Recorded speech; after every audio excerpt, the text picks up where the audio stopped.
When collaborating with others, I'm often asked to present multiple different versions of a document for approval. But instead of making a number of duplicates of the image, I find it easier to keep track of different variations within a single document using layer comps. So we're going to take a look at 3 items that can be saved as part of a layer comp: the visibility of a layer, the position of the layer, and the appearance of a layer.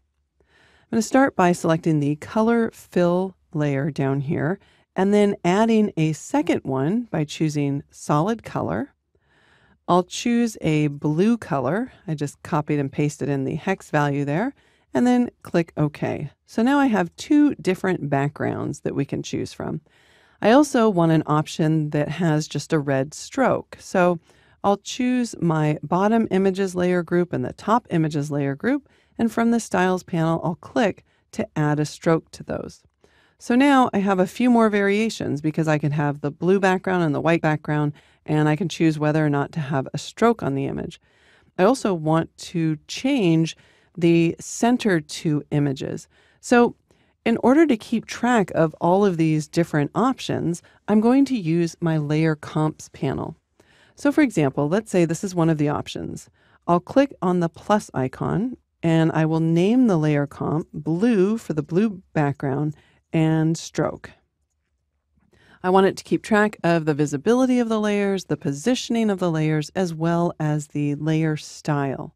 I'll click OK, and it appears in the layer comps. Now let's hide the stroke, and maybe we'll add another color fill adjustment layer. So I'll select that, click on the adjustment layer icon, and choose solid color, this time selecting a color from the image and then darkening it down, clicking OK. In my layer comps, I'll click to add another layer comp. I'll call this red background, and again, keeping track of the visibility, the position, and the appearance. So in this case, the layer styles are not visible. Then let's turn off both of those layers. So now I'm back to the white background, but I'm going to select my Move tool by tapping the V key.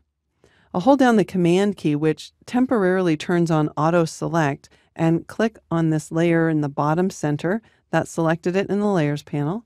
I'll click and drag it up to reposition it. Click on this top layer and drag it down. Again, on the Layer Comp panel, I will add a new layer comp, and we'll call this Swap Photos. Again, keeping track of visibility, position, and appearance. So now, instead of struggling with turning on and off multiple layers at one time, all I need to do is click to the empty well next to the layer comp in order to view that combination of layers, layer effects, and positioning of images. Once I've set this up, I'll choose File and then Save As. I'll append it using an _01, saving it back to the same folder as a layered Photoshop file.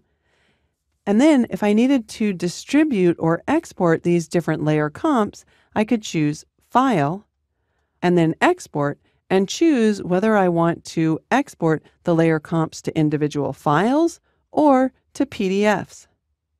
So there you go, a quick way to capture and display different variations of your document without having to create separate files.